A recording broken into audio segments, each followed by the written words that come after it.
ورسوله الكريم أما بعد فأعوذ بالله من الشيطان الرجيم بسم الله الرحمن الرحيم يا أيها الذين آمنوا كتب عليكم الصيام كما كتب على الذين من قبلكم لعلكم تتقون صدق اللہ العظیم. سامعین محترم اور معزز ساتھیوں، یہ شعبان کا مہینہ چل رہا ہے اور 10 دنوں کے بعد انشاءاللہ رمضان کا مہینہ آنے والا ہے. پہلا روزہ انشاءاللہ منگل کے دن سے ہوگا اور پہلی تراویح پیر کے دن رات میں انشاءاللہ پڑھی جائے گی، جس کا ہم پورے سال انتظار کرتے ہیں. ایک خوشگوار ماحول، عبادتوں والا موسم، نیکیوں والا سیزن، اپنے آپ کو جنت میں داخل کروانے والا مہینہ، جہنم سے بچا لینے والا مہینہ، جس کا انتظار شدت سے ہمارے نبی اکرم صلی اللہ علیہ وسلم بھی کیا کرتے تھے. جب 2 مہینہ رمضان کو باقی ہوتا تھا، جب رجب کا چاند دیکھتے تھے، جبھی سے اللہ کے نبی دعا کرنے لگ جاتے تھے کہ عافیت کے ساتھ ہمیں رمضان تک پہنچا. حالانکہ اللہ کے نبی صلی اللہ علیہ وسلم کبھی اپنی زندگی کے اور عمر کے بڑھنے کی دعا نہیں کرتے تھے.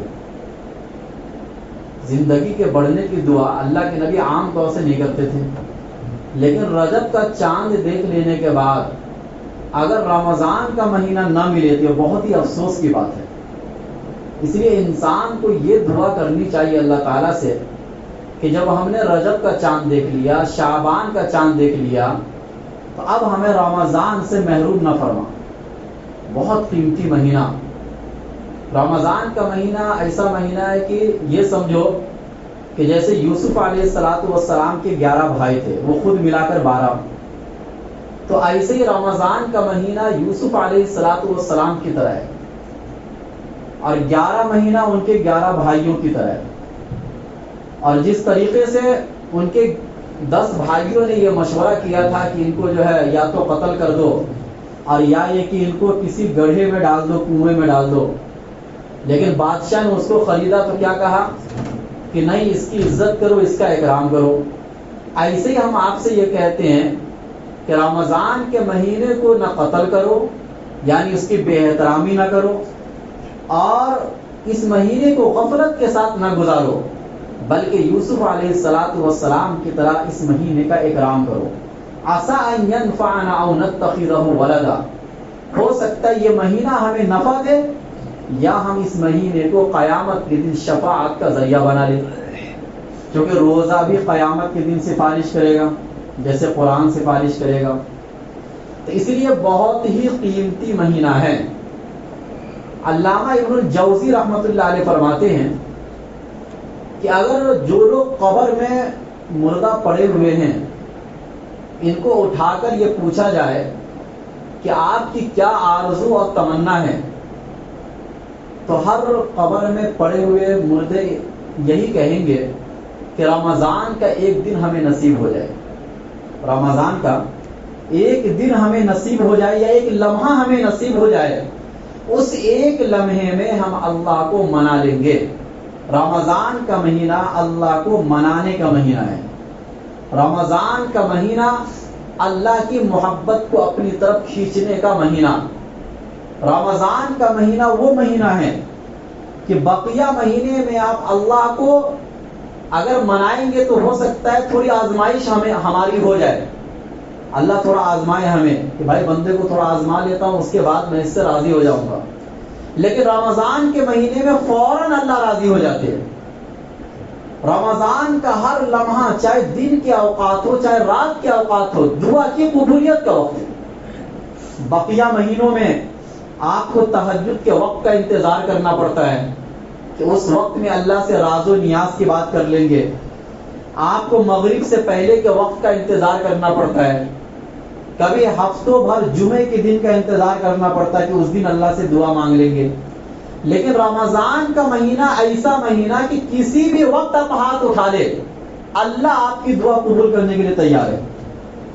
یہ دعاؤں کی قبولیت کا مہینہ، نیکیوں کے بڑھوتری کا مہینہ، گناہوں کو کم کرنے اور ختم کرنے کا مہینہ، جس مہینے کا شدت سے ایمان والوں کو انتظار ہوتا ہے. جس کے دل میں ایمان نہیں اس کی بات الگ ہے، لیکن اگر اللہ اس کے رسول سے جو پیار اور محبت کرتا ہوگا وہ رمضان کی تمنا بہت شدت سے کرے گا. وہ جیسے کہ انسان کو پیاس کی حالت میں پانی سے محبت ہوتی ہے، بھوک کی حالت میں کھانے کا انتظار ہوتا ہے، اسی طریقے سے ایک ایمان والے اور اللہ والے بندے کو رمضان کے مہینے کا انتظار ہوتا ہے اور ہونا چاہیے. رمضان کے مہینے کا انتظار ہونا چاہیے، ایسا انتظار کہ اللہ کے نبی رجب کے مہینے سے تو دعا کر رہے ہیں، لیکن شعبان کا مہینہ جب آ رہا ہے تو عبادتوں میں کثرت ہو جاتی تھی، اضافہ ہو جاتا تھا. مسلسل رمضان شعبان کے مہینے میں روزے رکھتے تھے رمضان کی تیاری کے لیے یا رمضان کی تعظیم کے لیے. یہ تعظیم آپ خود سوچیں نا، اگر آپ کے گھر پر کوئی بڑا مہمان آ رہا ہو تو آپ اپنے گھر کا کیسا انتظام رکھیں گے؟ جو سامان جہاں پر ہونا چاہیے آپ اس سامان کو وہاں پر رکھیں گے. گھر میں کوئی نقص اور کمی ہے تو آپ اس کی مرمت کریں گے. راستے اگر خراب ہیں یا یوں ہی گٹر کھلے ہوئے ہیں تو آپ اس کا انتظام کریں گے کہ مہمان بڑا آ رہا ہے. آپ بہت شادی سے پہلے آپ انتظار کرتے ہیں کیونکہ اس وقت بھی جو مہمان آ رہا ہوتا ہے وہ بڑا مہمان ہوتا ہے. لیکن اگر کوئی مہمان اللہ بھیج رہا ہو آپ کے پاس، یہ تو دنیا والوں کے مہمان کا ایسا انتظام ہوتا ہے، لیکن کوئی مہمان آپ کے پاس اللہ اپنی طرف سے بھیج رہا ہے اور یہ کہہ رہا ہے کہ یہ میرا مہمان ہے، آپ اس کا استقبال کرو، تو کس طریقے سے ہمیں اور آپ کو استقبال کرنا چاہیے اس کا ہم اور آپ خود ہی اندازہ لگا لیں کہ بھائی گھروں کی بھی صاف صفائی ہونی چاہیے، مرمت بھی ہونی چاہیے، لیکن اس سے زیادہ انسان کو اپنے دلوں پر دھیان دینا چاہیے، کیونکہ اللہ کے مہمان آپ کے گھر سے زیادہ آپ کے دلوں کو دیکھتے ہیں. اس کا دل گندا ہے یا صاف ہے، کیونکہ ان کا ٹھکانہ آپ کا دل ہے. اللہ کے مہمان کا جو ٹھکانہ ہے وہ آپ کا دل ہے، آپ کا جسم نہیں ہے. جسم کی بھی صفائی رکھنی چاہیے، یہ بھی اسلام کا ایک تقاضا ہے، لیکن دلوں کی صفائی رمضان کے آنے سے پہلے کرنا یہ زیادہ ضروری ہے.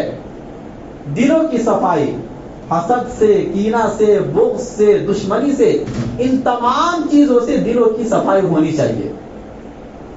ایک اثر نقل کیا جاتا ہے کہ حضرت عبداللہ بن مسعود رضی اللہ تعالیٰ عنہ سے تابعین نے سوال کیا کہ آپ صحابہ کرام رمضان کا استقبال کیسے کرتے تھے.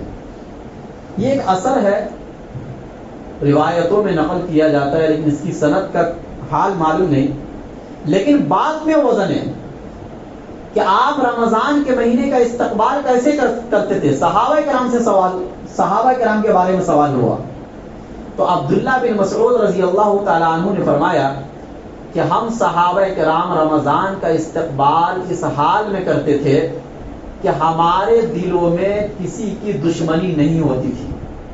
رمضان کے آنے سے پہلے ہم اپنے دلوں سے لوگوں کی دشمنی نکال لیا کرتے تھے. ویسے بھی صحابہ کرام میں دشمنی کا تو ماحول تھا نہیں، لیکن پھر بھی اگر بات چیت میں کبھی اونچ نیچ ہو جاتا تھا اور کبھی دل میں ہو جاتا کہ بھائی یہ انسان سے دوری اختیار کی جائے، ایسا کچھ بھی اگر معاملہ ہوتا تھا ان کے درمیان، تو وہ رمضان کے آنے سے پہلے اس سے صلح صفائی کر لیا کرتے تھے اور پیار اور محبت کا ایک ماحول قائم ہو جاتا تھا. اسی لیے ہمیں اور آپ کو بھی رمضان کے آنے سے پہلے جو دلوں کی دشمنیاں ہیں اس کو دور کرنا چاہیے اور اپنے دلوں پر سب سے زیادہ دھیان دینا چاہیے. رمضان کے آنے سے پہلے یہی صحابہ کا طرز عمل رہا رمضان کے آنے سے پہلے. اس کے بعد اللہ تعالیٰ نے جو میں نے آیت کی تلاوت کی، اللہ یہ فرماتے یا ایھا الذین آمنوا کتب علیکم الصیام، اے لوگو، اے ایمان والو، تم پر روزے کو فرض کیا گیا. یعنی یہ روزہ کوئی سنت عمل نہیں، یہ روزہ واجب نہیں جس کی تلافی ہو جائے دوسرے طریقے سے. یہ روزہ نوافل اور مستحبات کے درجے میں نہیں، رمضان کے مہینے کا روزہ فرض کے درجے میں، اور ایسا فرض جس پر اسلام کی بنیاد ہے. ایک ہوتا ہے نا فرض، ایک ہوتا ہے ایسا فرض جس پر اسلام کی بنیاد ہو. بنی الاسلام علی خمس، شہادت اللہ الہ الا اللہ. اسلام کی بنیاد 5 چیزوں پر ہے. نمبر 1 ایمان ہے، اور ایمان کے بعد 4 چیزیں اعمال کے درجے میں ہیں. اس میں سے نمبر 1 نماز ہے، پھر زکوٰۃ ہے، پھر روزہ آتا ہے، اس کے بعد حج آتا ہے.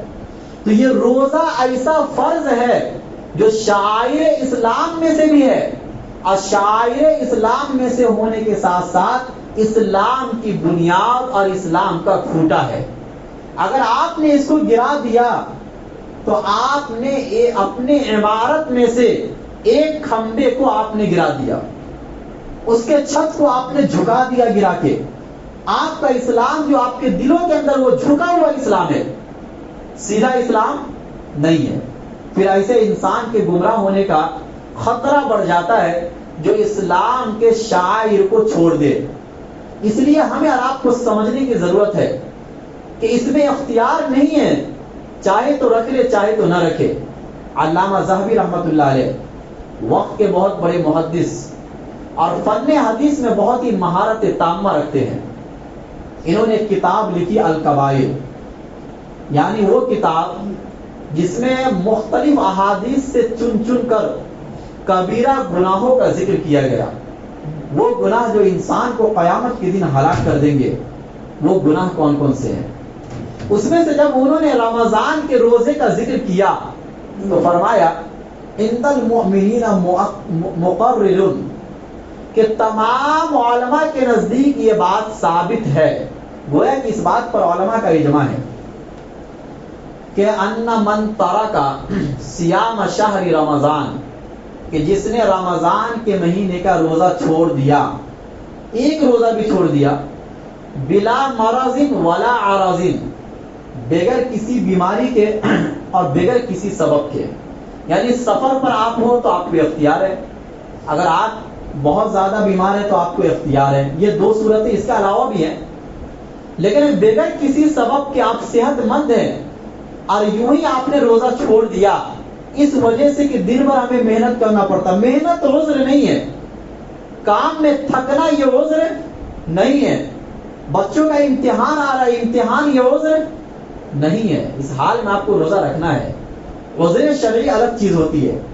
فرمایا اگر کسی نے رمضان کے مہینے کا روزہ بغیر کسی عذر کے چھوڑ دیا، انہ شر من الزانی والمکاسی ومدمن الخمر، تو ایسا انسان زانی سے بھی بدتر ہے، فاسق سے بھی بدتر ہے، اور شرابی سے بھی بدتر ہے. یعنی ایک انسان جو زنا کرنے والا ہے یا شرابی ہے، آپ کی نظر میں وہ برا انسان ہے اور آپ اس کے حقارت کی نگاہ سے دیکھتے ہیں، اس سے کہیں زیادہ برا انسان وہ ہے جو ایک دن بھی رمضان کے مہینے میں روزہ چھوڑ دے. یہ بھی اسی طرح قابل نفرت اور قابل لعنت ہے جس طریقے سے ایک زانی انسان اور شرابی انسان قابل لعنت ہے. جس طریقے سے آپ محلے اور معاشرے سے ایسے لوگوں کا بائیکاٹ کرتے ہیں جو شرابی اور زانی ہوں، تو ایسے لوگوں کا بھی بائیکاٹ کرنا ضروری ہے جو رمضان کے مہینے کا روزہ نہیں رکھتے. یہ بہت ہی برے انسان ہیں، انہوں نے اپنے آپ کو جہنم کے گڑھے میں ڈال دیا ہے. اس لیے انسان کو بغیر کسی سبب کے اور بغیر کسی مرض کے رمضان کا روزہ نہیں چھوڑنا چاہیے. اور اس کے بعد یہ فرمایا بل یشکون فی اسلامی، جو انسان رمضان کے مہینے میں روزہ نہیں رکھتا ہے اس کے اسلام کے بارے میں شک ہے. یہ انسان مسلمان ہے بھی یا نہیں، علماء کو اس کے اسلام پر شک ہے کہ ایسے انسان کو مسلمان کہا جائے یا نہ کہا جائے. یا علامہ ذہبی رحمۃ اللہ علیہ فرماتے ہیں وَيَظُنُّونَ بِهِ الزَّنَادِقَةَ، اور ایسے انسان کو علماء بدعتی اور فاسق سمجھتے ہیں. یہ انسان بہت بڑا گنہگار ہے، بہت ہی بڑا گنہگار ہے کہ جس نے اسلام کی ایک بنیاد کو کھو دیا اور اس کو اس نے اپنے ہاتھوں سے گرا دیا. اس لیے رمضان کے مہینے میں بغیر کسی عذر شرعی کے چاہے کتنا بھی بڑا نقصان ہو جائے رمضان کا روزہ نہیں چھوڑنا ہے. یہ رمضان کی ریڑھ کی ہڈی کی طرح ہے. اگر رمضان کا مہینہ آیا اور آپ نے اس مہینے میں روزہ نہیں رکھا تو رمضان کا مہینہ اور 11 مہینہ آپ کے لیے برابر ہے, کیونکہ وہ ریڑھ کی ہڈی کی طرح ہے. مین وہی ہے رمضان کے مہینے میں, جیسے آپ نماز کے لیے کھڑے ہو اور قرآن ہی کی تلاوت نہ کرے باقی سب کام آپ کر رہے ہیں تو کیا آپ کی نماز مانی جائے گی؟ پھر یہ جھکنا اور سجدے میں جانا اور رکوع کرنا یہ کسی کام کا نہیں ہے. اسی طریقے سے رمضان کے مہینے میں آپ سب کام کر رہے ہیں, سحری کھا رہے, افطاری کھا رہے, دعاؤں کا اہتمام ہے, تلاوت کی کثرت ہے. ایسے لوگ ہیں جو تراویح کی نماز بھی پڑھتے لیکن روزہ نہیں رکھتے, تو پھر ان کے یہ سارے اعمال کسی کام کے نہیں ہیں. روزہ رمضان کے مہینے میں اول نمبر پر ہے. یہ فرائض ہے, روزہ ہی کی وجہ سے تو رمضان کی اتنی فضیلت ہے. اگر آپ نے روزہ ہی چھوڑ دیا تو رمضان کی وہ خیر و برکت کو آپ حاصل نہیں کر سکتے ہیں. اس لیے پہلا کام اللہ تعالی نے فرمایا یا ایھا الذین آمنوا کتب علیکم الصیام, تمہارے اوپر روزہ کو فرض کیا گیا کما کتب علی الذین من قبلکم. یہ ایسی عبادت ہے کہ جو عبادت صرف تم پر فرض نہیں کی گئی بلکہ آدم علیہ السلام سے لے کر عیسیٰ علیہ السلام تک ہمارے سے قبل جتنی بھی شریعتیں گزری ہیں ان تمام میں روزہ فرض تھا. روزہ چونکہ ایک ایسی عبادت ہے جو انسان کے اندر جو حیوانیت والی صفت آ جاتی ہے اس صفت کو دور کرنے کا بس یہی ایک طریقہ ہے کہ انسان روزہ رکھے. روزہ رکھنے سے حیوانیت والی صفت جو انسان کے اندر ہوتی ہے وہ کافی حد تک ٹوٹ جاتی ہے اور اس کا زور ختم ہو جاتا ہے. اس لیے اللہ تعالی نے کیا فرمایا لعلکم تتقون. جب اللہ نے نماز کو فرض فرمایا تو اس کے بعد یہ اعلان نہیں کیا لعلکم تتقون, یہ تو کہا لعلکم تفلحون, تم کامیاب ہو جاؤ گے نماز پڑھو گے تو. اللہ نے حج کا ذکر کیا اس کے بعد فوراً اس کے بعد نہیں فرمایا لعلکم تتقون تاکہ تمہارے اندر تقوی پیدا ہو جائے. اللہ تعالی نے زکوٰۃ کا ذکر کیا اس کے بعد نہیں فرمایا لعلکم تتقون تاکہ تمہارے اندر تقوی پیدا ہو جائے, کیونکہ ان عبادتوں سے تقوی ایک وقت کے بعد حاصل ہوتا ہے. نماز کے بعد تقوی, زکوٰۃ کے بعد تقوی, اسی طرح حج کے بعد تقوی انسان کو جو حاصل ہوتا ہے ایک وقت کے بعد حاصل ہوتا ہے, تھوڑا محنتیں کرنی پڑتی ہے. لیکن رمضان کے مہینے میں روزہ رکھنے کے بعد تقوی کا حصول فوراً ہوتا ہے, تقوی کا حصول فوراً ہوتا ہے. اس لیے فرمایا لعلکم تتقون, یہ روزہ رکھنے کا مقصد یہ ہے کہ تاکہ تمہارے دلوں میں تقوی پیدا ہو جائے, میرا ڈر اور خوف تمہارے دلوں کے اندر پیدا ہو جائے, جو کہ پوری زندگی کا یہی مقصد ہے کہ آپ متقی بن کر اللہ تعالیٰ کے سامنے حاضر ہو.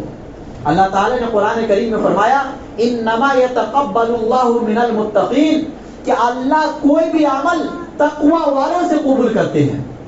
آپ کی نماز بغیر تقوی کے قبول نہیں ہو سکتی, آپ کی زکوٰۃ بغیر تقوی کے قبول نہیں ہو سکتی, آپ کا حج بغیر تقوی کے قبول نہیں ہو سکتا.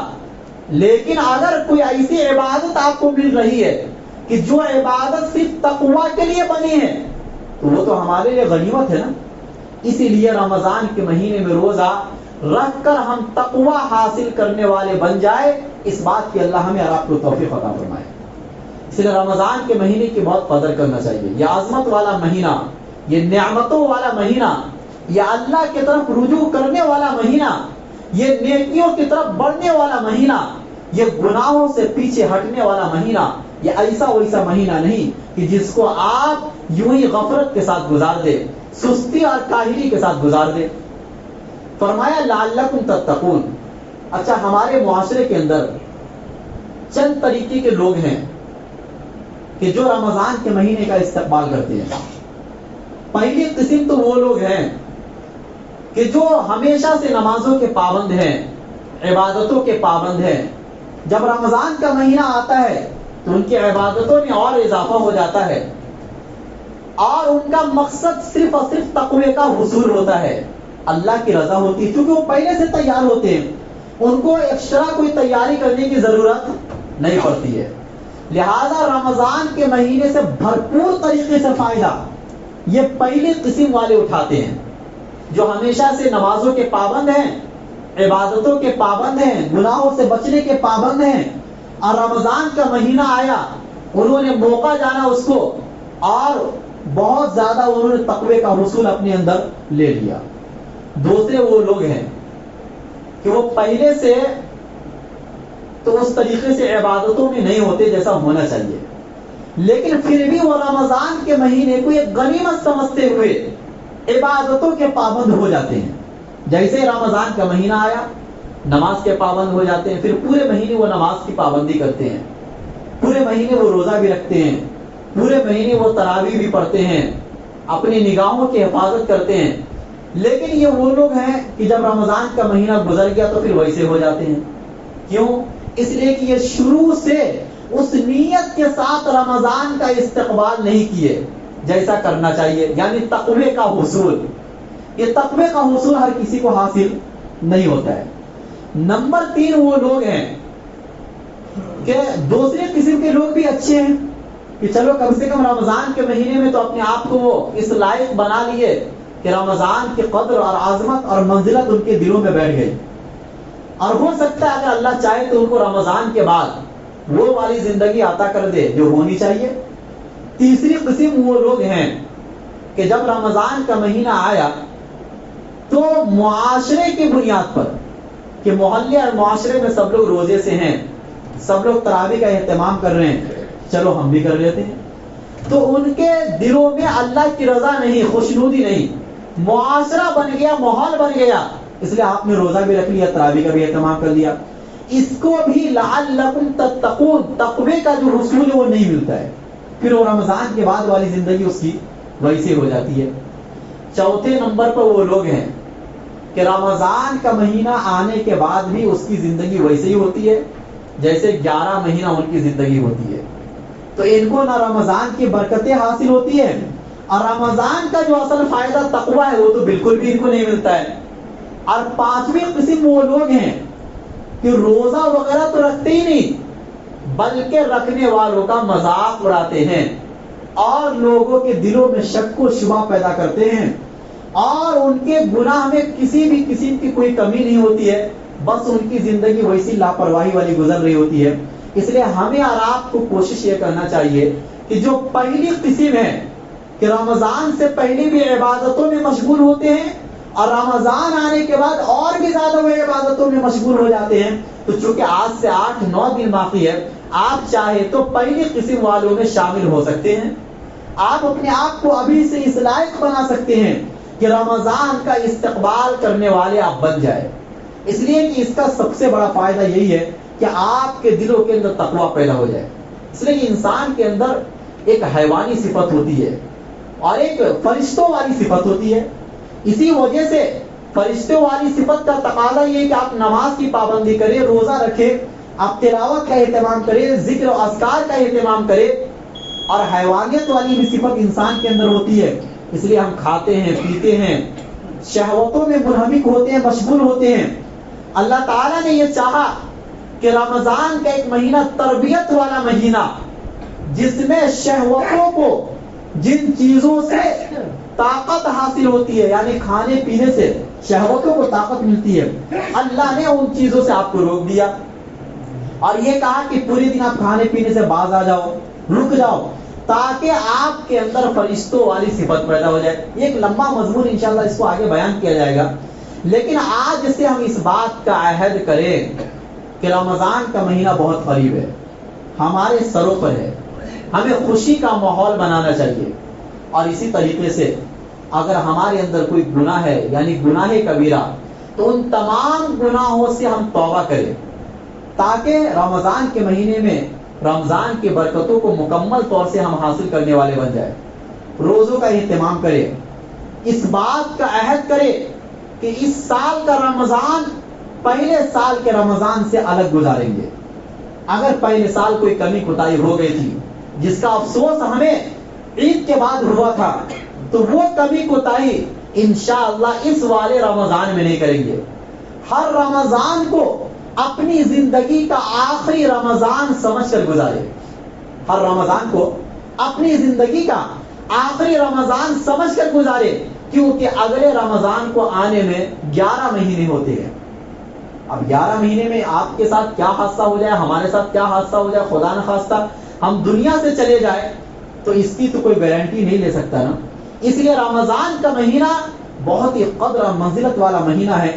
اس مہینے کو آخری مہینہ سمجھ کر, اپنی زندگی کا آخری رمضان سمجھ کر, اپنے آپ کی مغفرت کروا کر رمضان کے مہینے کو اپنے آپ سے گزاریے کہ بھائی ہماری مغفرت ہو گئی. آپ اپنے آپ کو ایسا بنائیے کہ اللہ آپ کو معاف کر دے اور جہنم سے آپ کو آزاد کر دے, کیونکہ یہ مہینہ اس لیے بھی آیا ہے کہ تاکہ آپ کو جہنم سے آزاد کر دیا جائے. اللہ تعالی ہم سب کو رمضان کا اسی طریقے سے استقبال کرنے والا بنائے جیسا کہ رمضان کا حق ہے. اور دوسرے نمبر پر قرآن کریم کی تلاوت یہ کثرت سے ابھی سے شروع کر دے کہ رمضان کے مہینے میں کم سے کم ہر انسان 3 قرآن ختم کرے, ہر 10 دن میں ایک قرآن ختم کرے, کیونکہ رمضان کو قرآن سے خصوصی مناسبت ہے اور لگاؤ ہے اور تعلق ہے. اس لیے ہم اور آپ قرآن سے اپنا تعلق مضبوط کرے اور اپنا رشتہ مضبوط کرے. اللہ ہم سب کو کہنے سننے سے زیادہ عمل کرنے کی توفیق دے.